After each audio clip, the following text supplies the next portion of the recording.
Hello everyone, welcome to Eklavya study point. मैं हूं सचिन। आज मैं आप सभी को क्लास 12th हिंदी इलेक्टिव से आपके पेपर में एक प्रश्न आता है, गद्यांश की साप्रसंग व्याख्या कीजिए। तो बहुत बच्चों को पता नहीं होता हम कौन से गद्यांश पढ़ के जाएं, क्योंकि बात बोर्ड एग्जाम की है, हमें एक भी नंबर मिस नहीं करना है। तो वेरी इंपॉर्टेंट जो गद्यांश हैं जिनको आपको करके ही जाना है, वो मैं आपको आज की इस वीडियो में करवाने जा रहा हूँ। ठीक है, तो चलिए फिर आगे बढ़ते हैं। और इससे पहले आपको बता दूं कि अगर आपने अभी तक सिलेबस को छुआ तक नहीं है, बुक को पढ़ा तक नहीं है, तो आपके लिए ये 3 वीडियोस बना रखी हैं। पूरा काव्य खंड, पूरा गद्य खंड, पूरी अंतराल और पूरे अभिव्यक्ति माध्यम के सारे इंपॉर्टेंट टॉपिक्स आपको वन शॉट में मिल जाएंगे। सारी वीडियोस की लिंक आपको डिस्क्रिप्शन में दे रखी है, आप ज़रूर एक बार इन वीडियोस को देख लेना। ठीक है भाई, सारा कुछ मैंने एक ही साइड मतलब एक साथ में आपका जुगाड़ बना रखा है। तो सबसे पहले हमारे सामने जो गद्यांश है वो मैं आपको बता देता हूँ। हरगोबिंद भाई, तुमको एक संवाद ले जाना है आज ही, बोलो जाओगे ना? तो ये संवदिया से आया हुआ है। ठीक है, कहाँ? मेरी माँ के पास। तो आपको इतना तो आइडिया लग जाएगा कि ये जो गद्यांश है ये कहाँ से आ रखा है। ये गद्यांश आपका आ रखा है संवदिया चैप्टर से। आप जब इसको पढ़ोगे आपको बहुत आसानी से समझ में आ जाएगा कि इसमें क्या कहा जा रहा है। आपको सिंपली क्या फॉर्मेट फॉलो करना है मैं आपको बता देता हूँ। अब आपको ये पता चल गया है कि ये संवदिया से आया हुआ है, तो सबसे पहले आप इसका संदर्भ लिखोगे, बताओगे ना कंटेक्स्ट ये कहाँ से आया हुआ है। तो आप बताओगे प्रस्तुत पंक्तियां हमारी पाठ्यपुस्तक अंतरा भाग 2 के संवदिया पाठ से उद्धृत है, यानी कि संवदिया से ली गई हैं। सिंपल है। अब इसका प्रसंग लिखोगे, थोड़ा सा बताओगे कि इसमें क्या बताया जा रहा है। ठीक है, तो इसमें आप बताओगे कि ये जो अंश दिया गया है इसमें बड़ी बहुरिया की जो स्थिति बहुत दयनीय है ना। आप इसको पूरा पढ़ोगे कि बड़ी बहुरिया की आंखें छलछा रही हैं और वो मतलब बहुत ज़्यादा जूठन खाकर कोने में पड़ी हुई है। तो ये सारी चीज़ें आपको एक्सप्लेन करनी है और प्रसंग वाले इसमें थोड़ा थोड़ा सा आपको इसमें लिख के बताना है। ठीक है, और वो अपने मायके में संदेश भेजना चाहती है, इसके लिए वो संवदिया को बुलाना चाहती थी। तो ये तो छोटा सा प्रसंग आप इसका लिखोगे कि जो गद्यांश आ रखा है इसमें क्या बताया जा रहा है। फिर इसके बाद इसकी व्याख्या की बारी आएगी। ठीक है, व्याख्या में आप थोड़ा सा इसको डिटेल में एक्सप्लेन कर दोगे, इजी करके बता दोगे कि भाई जब हरगोबिंद हवेली पहुंचता है, जो संवदिया है हमारा, तो बड़ी बहुरिया उसे अपना दुखद संदेश सुनाती है। बहुत ज़्यादा वो दुख में होती है, अपनी परेशानियां उसको बताती है और उसकी आंखों में आंसू आ जाते हैं, गला रुंध जाता है, गला बैठ सा जाता है। वो कहती हैं कि उनकी सहन शक्ति अब जवाब दे चुकी है भाई, अब उनसे सहा नहीं जा रहा। और वे अपने माँ को संदेश भेजती हैं कि वो यहाँ भूखे मर रही हैं, वो यहाँ पर भूखे पेट मर रही हैं और केवल बथुआ साग खाकर ही जिंदा है।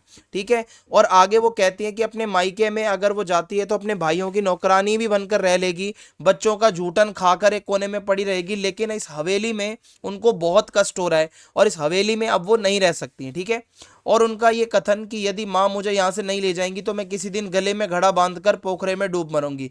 ये दिखाता है वो कितना परेशान है, उनके मन में सुसाइडल थॉट्स आ रहे हैं, वो आत्महत्या की इच्छा उनको हो रही है। तो अब वो ये कह रही है मैं किसके लिए जिंदा रहूं। ठीक है, तो बहुत सिंपल सा ही है भाई, गद्यांश की व्याख्या को इतनी बड़ी चीज नहीं है, आप आराम से इसको कर दोगे। ठीक है, तो इसका विशेष क्या बनता है? विशेष यही बनता है कि इसमें बहुत मार्मिकता दिखाई गई है कि जो पीड़ा है, जो विवशता है वो भावुक कर देती है। सामाजिक स्थिति दिखाई जा रही है कि गांव की जमींदारी व्यवस्था के पतन और उसके बाद महिलाओं की दुर्दशा कितनी खराब थी, हमारे गांव के अंदर महिलाएं कितनी ज्यादा परेशान थी। ठीक है, इसके बाद भाषा शैली की बात करें तो बहुत सरल भाषा है, स्वाभाविक सी भाषा है और आंचलिकता है, यानी कि एक रीजनल एक इसमें टच है। आप अगर देखोगे कि रीजनल एक गांव देहात का इसमें माहौल दिखाया गया है। फिर है संवदिया का चरित्र, बताया गया कि हरगोबिंद बहुत सेंसिटिव है। ठीक है, वो यहाँ पर जो गांव की लक्ष्मी है, ठीक है, उसको अपने मायके नहीं जाने देना चाहता। वो कहता है मैं आपकी सेवा कर लूंगा लेकिन आप कहीं मत जाओ। ठीक है भाई, ये वाला पहला गद्यांश था। अब एक गद्यांश और बता रहा हूं आपको, मैं कुछ लिमिटेड गद्यांश लेके आया हूं जो बहुत इंपॉर्टेंट है, आपको करने हैं हर हाल में। आधुनिक हिंदी साहित्य में भारतेंदु जी के नाटक उन्हें बहुत प्रिय थे। ये प्रेमगन की छाया स्मृति से लिया गया है। ठीक है, आप इसको जब रीड करोगे इसमें हरिश्चंद्र वाली बात दी गई है, राजा हरिश्चंद्र, सत्यवादी हरिश्चंद्र और साहित्यकार हरिश्चंद्र। तो इसमें आप संदर्भ में बता दोगे कि हमारी पाठ्य पुस्तक भाग 2 में एक संस्मरणात्मक निबंध है प्रेमगन की छाया स्मृति, जो हमारा पहला ही चैप्टर है। तो इसमें जो साहित्यकार हैं आचार्य रामचंद्र शुक्ल, उन्होंने अपनी बातें बताई हैं और अपने बचपन की यादों के बारे में उन्होंने बताया है। जब उनके मन में साहित्य के प्रति एक रुचि जाग रही थी बचपन में, शुरू शुरू में, वो बताते हैं कि साहित्य का प्रेम उनके पिता में था तो उनके अंदर भी आ गया और भारतेंदु हरिश्चंद्र जी के बारे में वो परिचित हुए। तो ये सारी बातें हैं। तो इसके अंदर अगर आप इसकी व्याख्या लिखोगे तो आप बताओगे कि भाई उनके जो पिता थे लेखक के, वो आधुनिक हिंदी साहित्य के जन्मदाता भारतेंदु हरिश्चंद्र के नाटक को बहुत पसंद करते थे, जिसकी वजह से उनके नाटकों को घर पर पढ़कर सुनाया भी जाता था। तो जब लेखक के पिता का तबादला हुआ, यानी कि माइग्रेशन हो गया हामिरपुर जिले की राठ तहसील से मिर्जापुर, ठीक है, अब वो मिर्जापुर चले गए, तो लेखक सिर्फ 8 साल के थे जब ये तबादला हुआ था। ये बिल्कुल सिंपल है, देख के लिखना है थोड़ा सा, बस सिंप्लीफाई करके। लेखक कहते हैं कि इतनी छोटी उम्र में ही उनके मन में भारतेंदु जी के प्रति एक मधुर, एक अनूठी, अलग ही एक श्रद्धा थी, वो उनको देखना चाहते थे। और बचपन में ना वो बहुत नासमझ थे, बाल बुद्धि थे, तो उनको लेखक सत्य हरिश्चंद्र नाटक के नायक राजा हरिश्चंद्र और उस नाटक के रचयिता कवि भारतेंदु हरिश्चंद्र के बीच अंतर ही पता नहीं चलता था। वो समझते थे कि राजा हरिश्चंद्र और भारतेंदु हरिश्चंद्र एक ही व्यक्ति है। तो ये सब चीजें हैं। तो हरिश्चंद्र नाम सुनते ही उनके मन में एक ऐसी छवि आती थी जिसमें कोई राजा की बात हो रही है, ठीक है, और वो कवि की भी उसमें वो है, उसके अंदर फीचर्स हैं। तो मिली जुली भावना थी, ये उनके बाल मन की एक वो ना समझी आप कह सकते हो। तो इसमें आप विशेष में लिख सकते हो, भाषा बिल्कुल खड़ी बोली हिंदी है, तत्सम प्रधान है। शैली की बात करें तो ये संस्मरणात्मक है, थोड़ा याद में लिखा गया है, संस्मरण मीन्स याद में लिखा गया है, अपने अनुभवों को लिखा है। बाल मनोविज्ञान की बचपन में कैसे वो राजा और साहित्यवादी, मतलब जो सॉरी सत्यवादी राजा और साहित्यकार हरिश्चंद्र में फर्क नहीं कर पाते थे। और उसके बाद ये दिखाया जाता है कि रामचंद्र शुक्ल जी का साहित्यिक जीवन कैसे शुरू हुआ, ये आप इसमें बता सकते हो। इसके बाद एक और गद्यांश है हमारे सामने, ये दूसरा देवदास से लिया गया है। हर की पौड़ी पर सांझ कुछ अलग रंग में उतरती है, दिया बाती का समय ये कह लो आरती की बेला है। यानी कि शाम का समय, सांझ का समय बताया जा रहा है हर की पौड़ी हरिद्वार में, दिया बाती और इसके अलावा आरती होती है, लोग गंगा में पूजा करते हैं, कोई भाई डोने में कुछ वो चढ़ावा चढ़ा के गंगा नदी में छोड़ देता है। तो ये सारी चीजें हैं। ये पूरा का पूरा गद्यांश एज इट इज आपका दूसरा देवदास से आया है। जितना इसमें लिखा है इसी को सिंप्लीफाई करके इसकी व्याख्या लिख देनी है आपको, कुछ अलग से लिखने की जरूरत ही नहीं है। तो आप सिंपली इसका संदर्भ और प्रसंग लिखोगे कि भाई संदर्भ में तो ये हमारी पाठ्य पुस्तक अंतरा भाग 2 में जो कहानी है दूसरा देवदास, वहां से लिया गया है, और इसमें लेखिका है ममता कालिया। और इसकी प्रसंग में आप ये लिखोगे कि हरिद्वार के अंदर जो हर की पौड़ी है, वहां शाम के समय संध्या आरती होती है ना, उसमें भक्ति में वातावरण हो जाता है, चहल पहल हो जाती है, वही इसमें बताया गया है। तो लेखिका क्या कहती है, थोड़ा हम ध्यान से समझते हैं। वो कहती है शाम के समय हर की पौड़ी का दृश्य कैसा था, रंग पूरा बदला हुआ था, और दिया बाती यानी कि संध्या आरती का समय था। बाजार में अगर आप देखोगे जो फूलों के दोने होते हैं आरती के लिए, दोपहर 5 बजे तक 1-1 रुपए के बिक रहे थे, और जैसे ही आरती का समय पास आया तो वही 1-1 रुपए वाले 2-2 रुपए के हो गए, क्योंकि लोग ज्यादा आएंगे। लेकिन श्रद्धालुओं को महंगाई से फर्क नहीं पड़ता भाई, जिसकी श्रद्धा है वो खरीद लेगा, ठीक है। ये छोटे मोटे खर्चे उन्हें मामूली लगेंगे जो भक्त आदमी होगा। तो वहां की व्यवस्था कौन संभाल रहे हैं, गंगा सभा के स्वयंसेवक, वो खाकी वर्दी में मुस्तैद हैं, लोगों से सीढ़ियों पर बैठने का आग्रह कर रहे हैं ताकि आरती सुचारू रूप से यानी सही रूप से चल सके। कुछ भाई ज्यादा पैसे वाले भक्त भी हैं, उन्होंने स्पेशल आरती बुक करा रखी है, 101 रुपए वाली, 151 वाली, तो ये सब चल रहा है। घाट के हर मंदिर पर गंगा जी का प्राचीन मंदिर इस तरीके से मतलब कुछ ना कुछ लिखा हुआ है। जितने भी पंडित हैं वो आरती की तैयारी में जुटे हुए हैं। पीतल के बड़े बड़े दीपक हैं जिन्हें नीलांजलि कहा जाता है, जिसपे आरती घुमाई जाती है, हजारों बत्तियां घी में भिगोकर तैयार उसमें रखी गई हैं, और फिर वो आरती घुमाई जाएगी। तो वहाँ देशी घी के डिब्बे रखे हैं जो लोग ईमानदारी और श्रद्धा का प्रतीक हैं, ठीक है। तो भाई गंगा जी की मूर्ति के साथ साथ चामुंडा, बालकृष्ण, हनुमान जैसे कई देवी देवताओं की मूर्तियां भी वहां पे घाट पर सजी रहती हैं। तो भक्त जो है अपनी आराध्यों को चुन सकते हैं पूजा किसकी करनी है। तो इसका विशेष आप बता सकते हो कि भाषा सरल है, सुबोध है, समझने में आसान है, वर्णात्मक खड़ी बोली है, और लेखिका ने आंखों देखा हाल, अपना जो खुद से उन्होंने देखा है वो इसमें बताया है, जिससे आपको लगेगा कि आप खुद वहां पे हो, और यथार्थ दिखाया गया है। धार्मिक स्थलों पर ये सारी चीज़ें होती हैं, दाम बढ़ जाना, मेला और मतलब आस्था का मेल, और ये सब चीज़ें। तत्सम और तद्भव दोनों चीज़ें हैं। मनोकामना, मुस्तैदी, नीलांजलि, श्रृंगारपूर्ण, ये ऐसे शब्द जो हैं बहुत अच्छे से यूज़ किए हैं ममता कालिया ने इसके अंदर। इसके बाद है, कहते हैं पर्वत शोभा निकेतन होते हैं, फिर हिमालय का तो क्या ही कहना, पूर्व और अपर समुद्र महोदधि और रत्नाकर, ये सारी चीजें आप अगर देखोगे कुटज से हैं, ठीक है, कुटज से ये आया हुआ है, कुटज से बहुत बारी गद्यांश आते हैं। तो आप एक बारी इसकी व्याख्या देखो। अंतरा भाग 2 में एक बहुत सुंदर निबंध कुटज है जिसको हजारी प्रसाद द्विवेदी जी ने लिखा है, वहां से ये लिया गया है। इसमें बताया जा रहा है हिमालय कितना भव्य है, और जो नीचे का हिमालय का हिस्सा है जिसको शिवालिक श्रेणी कहा जाता है वो बहुत सुंदर है। उसका नाम कैसे बना, शिवजी से कैसे वो रिलेटेड है, ये बताया जा रहा है। तो लेखक क्या कह रहा है कि पर्वत सुंदरता के घर होते हैं और हिमालय सबसे श्रेष्ठ है। उसमें हिमालय इतना बड़ा है कि वो अपनी दोनों भुजाओं को पूर्व से पश्चिम तक एकदम से ऐसा लगता है जैसे समुद्र को छू रहा हो। तो महाकवि कालिदास ने इसे पृथ्वी का मानदंड कहा था, यानी कि पृथ्वी का तराजू है जो हमारा हिमालय है। जब आप हिमालय के निचले हिस्से में जाओगे तो वहाँ पहाड़ों की कतार है, वहाँ पे उसको शिवालिक नाम दिया गया है। लोग कहते हैं शिवालिक का मतलब होता है शिव की जटाओं का निचला हिस्सा, ठीक है। तो हिमालय ऊपर और शिवालिक उसके निचले हिस्से को कहा गया है। वहाँ ऊबड़ खाबड़ और सूखी जमीन को देखकर लेखक को क्या लगता है कि शिव की बिखरी हुई जटाएं ही इतनी कठोर हो सकती हैं। तो शिव जी से कंपैरिजन चल रहा है और अलकनंदा नदी यहाँ से दूर है, फिर भी शिव की जटाओं का विस्तार दूर दूर तक ऐसा लगता है कि फैला हुआ है। अंत में लेखक क्या कहता है कि हिमालय की इस अडिग और शांत छवि को देखकर ही किसी प्राचीन कवि या ऋषि के मन में समाधि में लीन महादेव की कल्पना जागी होगी। जब कोई इसको देखेगा तो वो देखने मात्र से ही उसको ऐसा लगेगा कि महादेव की एक कल्पना सी आ रही है, ठीक है। तो एक तो लेखक ने इसमें हिमालय को शिव के अलौकिक रूप में देखा है कंपैरिजन करके। इसके अलावा कालिदास के कुमार संभवम के संदर्भ का सुंदर प्रयोग किया है इसमें। पृथ्वी का मानदंड जो एक वर्ड यूज किया है वो कालिदास के।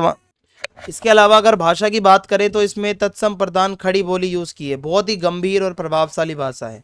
और इसमें उपमा यानी कि कंपैरिजन लगातार किया गया है शिव जी की जटाओं से।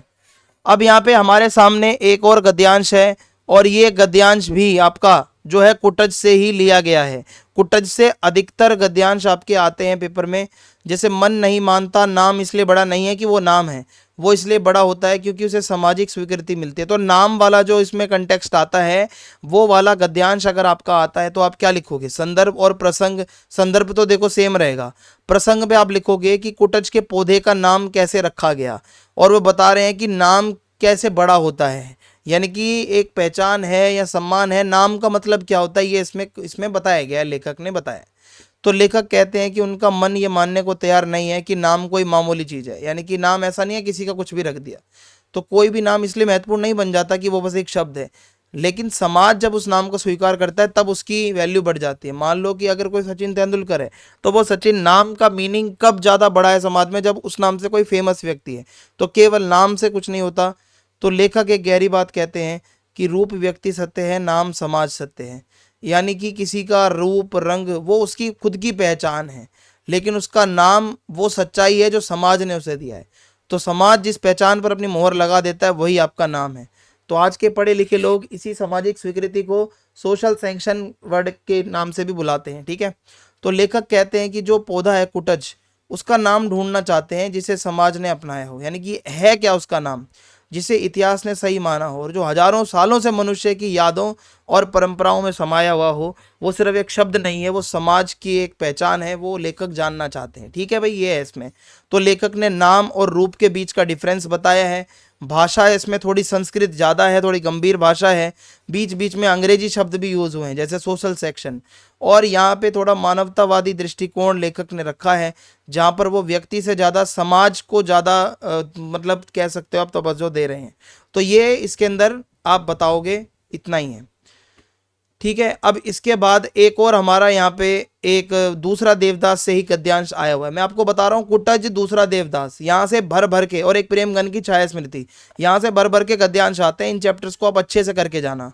तो ये दूसरा देवदास में क्या बताया गया है कि भीड़ लड़के ने दिल्ली में भी देखी थी, बल्कि रोज देखता था कि दिल्ली में जब वो रहा था वहाँ पे वो लड़का, तो उसने दिल्ली में भी भीड़ देखी थी और भीड़ उसने हरिद्वार के यहाँ पर भी आके देखी थी।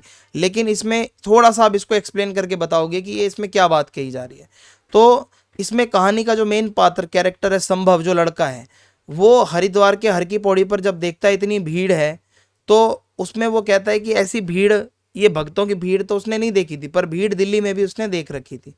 तो संभव ने दिल्ली जैसे बड़े शहर में भीड़ देखी थी, लोग कोई दफ्तर जाते हैं, कोई खरीदारी करने हैं, कोई सड़क पार कर रहे हैं, लेकिन हरिद्वार की इस भीड़ का अंदाज बिल्कुल अलग था।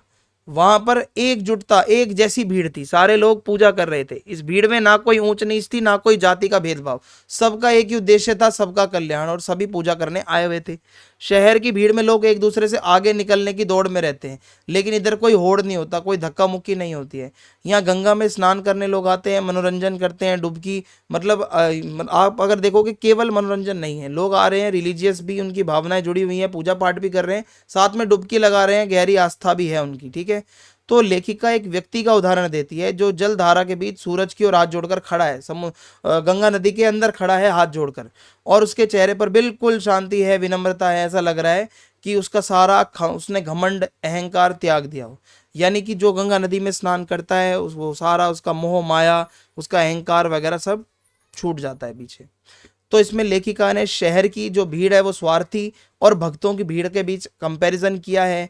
आध्यात्म के बारे में अच्छे से बताया है कि मनुष्यों का अहंकार त्याग देते हैं जब वो गंगा में नहाते हैं, और भाषा सरल है, प्रवाह के साथ अच्छे एकदम, आप ऐसे ऐसे शब्दों का यूज़ किया है इसमें, चेतन स्वरूप, आत्माराम, निर्मलानंद, जो कि बहुत गहरे शब्द हैं, मतलब थोड़े पुराने हिंदी के शब्द हैं, जिससे कि ये थोड़ा आप कह सकते हो कि मतलब सीरियस बन जाता है ये निबंध।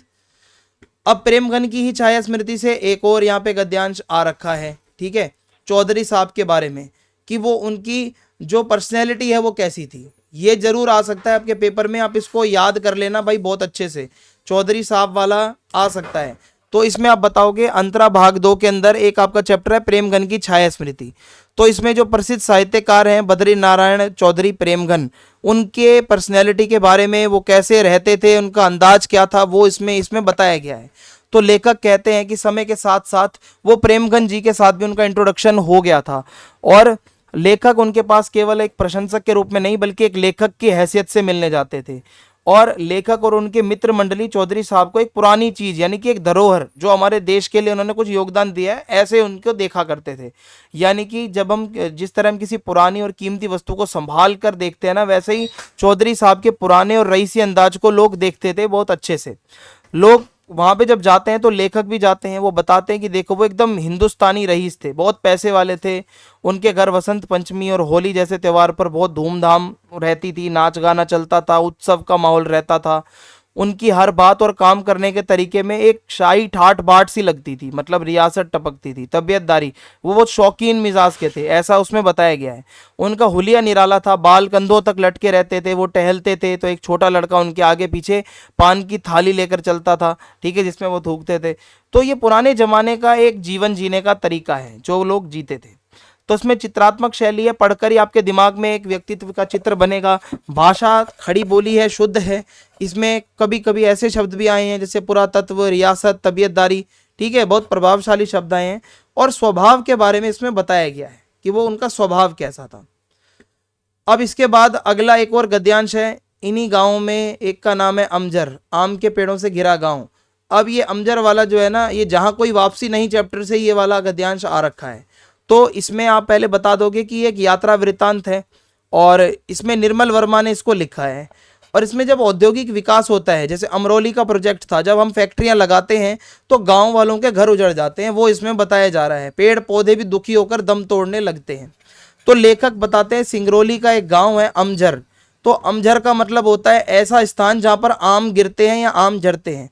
तो ये गांव कभी आम के घने पेड़ों से घिरा रहता था, एक टाइम था जब बहुत पेड़ होते थे, लेकिन पिछले 2-3 सालों से यहाँ अजीब सा सन्नाटा है, सूनापन है, ना तो पेड़ों पर फल आ रहे हैं ना ही कोई फल नीचे गिर रहा है। तो जब लेखक ने इसका कारण जानना चाहा तो चौंकाने वाली बात सामने आई, जब सरकार ने बोला कि अमरोली प्रोजेक्ट के लिए हम घोषणा कर रहे हैं और यहाँ पे कई गाँव खाली करवाए जाएंगे, तो यहाँ के लोगों को विस्थापित किया जाएगा, उनको यहाँ से घर छोड़कर कहीं और जाना पड़ेगा, तो आम के पेड़ भी सूखने लगे। तो लेखक बहुत गहरी बात कहते हैं कि मनुष्य और प्रकृति का रिश्ता गहरा है, जब इंसान अपना घर छोड़कर जाता है तो पेड़ पौधे भी सूख जाते हैं, ये इसमें बताया गया है। तो प्रकृति और मनुष्य का संबंध बहुत अच्छे से इसमें बताया है। विकास की विडंबना की एक तरफ हम विकास को अच्छा मानते हैं, दूसरी तरफ उससे विनाश भी होता है। भाषा बहुत सरल है, दिल छू लेने वाली है, प्रतीकात्मक है और भावुकता है। आदमी उजड़ेगा तो पेड़ जीवित रहकर क्या करेगा, इमोशनल लाइनें बहुत अच्छी खासी यूज की गई हैं। अब इसके बाद एक और गद्यांश यहाँ पर आ रखा है कुटज से। मैं बता रहा हूँ बार बार आपको रिपीटेशन कुटज से मिलने वाली है। तो इस गिरी कूट बिहारी का नाम क्या है, मन दूर दूर तक उड़ रहा है, ये कुटज से ही ये लाइनें आ रखी हैं। तो इसके अंदर संदर्भ वही रहेगा। प्रसंग में आप ये बताओगे कि हिमालय की सूखी पहाड़ियां हैं, पथरीली पहाड़ियां, वहाँ छोटा सा पेड़ उगता है और उसका नाम याद नहीं आ रहा होता है लेखक को, और लेकिन उसकी सुंदरता और उसकी फीचर्स उसको दिख रहे होते हैं। तो लेखक देखता है जब शिवालिक की पहाड़ियाँ हिमालय के नीचे के हिस्से में जब वहाँ पे उगने वाला एक अनजान पेड़ है, तो लेखक उससे देखकर खुद से सवाल करते हैं कि इसका नाम क्या है, और उसे याद करने के लिए वो मन, समय और स्थान और पीछे भागने लगते हैं, यानी कि वो सोचने लगते हैं कि इसका नाम क्या है, इस पेड़ को कहीं देखा हुआ लग रहा है। और इसके अलावा एक वो कहते हैं ना, मन की इच्छाओं की कोई सीमा नहीं होती, एक संस्कृत की लाइन है। तभी उन्हें याद आता है कि अरे ये तो कुटज का पेड़ है। और लेखक बताता है कि ये वृक्ष संस्कृत साहित्य के लिए नया नहीं है, कुटज वर्ड का यूज बहुत पहले भी हो चुका है। कई कवियों ने इसे वह सम्मान नहीं दिया जिसका ये हकदार था, यानी कि कवियों ने इसके बारे में अच्छे से लिखा नहीं है। लेखक को लगता है कि यदि इसका नाम कुटज है, यानी पहाड़ की चोटी पर रहने वाला होता, तो शायद ज़्यादा अच्छा लगता। कुटज, कूटज ठीक है, लेकिन ये तो कुटज है। हालांकि इसका नाम कुटज ही है, छोटे ऊ की मात्रा है, लेकिन लेखक के अनुसार इसका यश और इसकी पहचान जो है ना वो बहुत महान है। इसको उतनी इज्जत मिली नहीं है जितनी मिलनी चाहिए। तो इसकी जो सुंदरता है उसके बारे में लेखक हमें बता रहे हैं कि ये सुंदर फूलों के गुच्छों से लदा हुआ है। इसकी मुस्कान के अंदर एक अलग ही मतलब वो है, अगर आप देखोगे इस पेड़ को, इसके फूलों को, तो बहुत अच्छा लगेगा। तो कठिन किस कठिन परिस्थितियाँ, चाहे सर्दियाँ हो, बारिश हो, गर्मी हो, ये एकदम मन से जीता है। ठीक है, तो ये सारी चीज़ें इसमें कुटज के बारे में बताई गई हैं। तो इसमें दार्शनिक रूप से बताया गया है कि कुटज केवल एक पेड़ नहीं है बल्कि एक अपराजय शक्ति का प्रतीक है जो कभी हार नहीं मानता। और संस्कृत साहित्य और व्याकरण का सुंदर मेल इसमें किया गया है। संस्कृत साहित्य की बहुत सारी लाइनें हैं इस कुटज चैप्टर के अंदर जो डाली गई हैं। ठीक है, भाषा जो है इसमें शुद्ध है और संस्कृत की भाषा ज़्यादा है। इसमें एक वर्ड आया गिरिकूट बिहारी और कुसुम स्तब्धक, ये भाषा बहुत ही ज़्यादा वैसी है, रिच भाषा हिंदी की, जो इस निबंध में यूज़ की गई है। और चित्रात्मकता है कुटज के फूलों के बारे में, उसके फीचर्स के बारे में जो बताया गया है, पढ़कर आपके दिमाग में एक सजीव चित्र उसका बनेगा। ठीक है, इसके बाद अब अगर हम आगे बढ़ें तो यहाँ पे हमारा अगला गद्यांश है। जो समझता है कि वह दूसरों का उपयोग कर रहा है वह अबोध है, जो समझता है कि दूसरे उसका अपकार कर रहे हैं वह भी बुद्धिहीन है। तो भाई ये भी कुटज से आया हुआ है। तो आप देखो कम से कम 4-5 गद्यांश कुटज से ही आए हैं, तो आपको आइडिया लग गया होगा कुटज चैप्टर तो हमें करना ही करना है इसके लिए। तो इसमें क्या बताया जा रहा है, इसमें जीवन के एक महान सत्य और दर्शन की बात की जा रही है, एक जीवन की सच्चाई कि मनुष्य को कभी भी अपने कर्म पर अहंकार नहीं करना चाहिए, क्योंकि सुख दुख, दूसरों की मदद करना सब मन की स्थिति और नियति का खेल है। सुख रहोगे या दुखी में मतलब दुख में रहोगे, आपका मन डिसाइड करता है। तो लेखक क्या कहता है कि जो इंसान ये सोचता है कि वो दूसरों का यूज कर रहा है या दूसरों पर अपना अधिकार चला रहा है वो मूर्ख है। और इसी तरह जो व्यक्ति ये सोचकर दुखी रहता है कि दूसरे लोग उसका बुरा कर रहे हैं वो भी मूर्ख है। यानी कि आपको अपने मन को अपने कंट्रोल में रखना है, दूसरों पे डिपेंड नहीं रहना। तो यहाँ पे द्विवेदी जी क्या कहते हैं कि वास्तव में कोई किसी का भला या बुरा नहीं करता, मनुष्य तो बस इस संसार में जी रहा है। हमारा जीवन हमारी इच्छा से नहीं बल्कि इतिहास विधाता यानी कि ईश्वर की एक नियति है उसके हिसाब से चलता है, हमें सिर्फ उसको फॉलो करना है। लेखक कहते हैं यदि आपके किसी काम से किसी को सुख मिले तो ये अच्छी बात है, लेकिन इसका अर्थ ये नहीं है कि आप अहंकारी हो जाओ कि मैंने उसे सुख दिया है। ठीक है, और यदि किसी को सुख नहीं मिल पाया तो परेशान भी मत हो। सबसे बड़ी बात है कि मनुष्य को घमंड नहीं करना। यदि सुख पहुंचाने का घमंड गलत है तो दुख पहुंचाने का घमंड तो और भी बुरा है। तो लेखक ये कह रहे हैं कि दुख और सुख मन का विकल्प है, आप घमंड मत करो। यदि हम सुखी हैं या दुखी हैं ये हमारी बाहरी परिस्थितियों पर नहीं बल्कि हमारे मन की सोच पर डिपेंड करेगा। तो इसमें भी आप मुख्य में वही सब चीज़ें लिख सकते हो। ठीक है, इसमें कुछ ज़्यादा अलग लिखने की जरूरत नहीं है। तो ये कुछ इंपॉर्टेंट गद्यांश थे जो मैंने आपको बता दिए, आप इसको पेपर से पहले देख लेना। ये बहुत ज़्यादा चांसेस हैं कि आपके पेपर में दिखेंगे। आपको वीडियो लाइक करें, शेयर करें, कमेंट करें। Thanks for watching.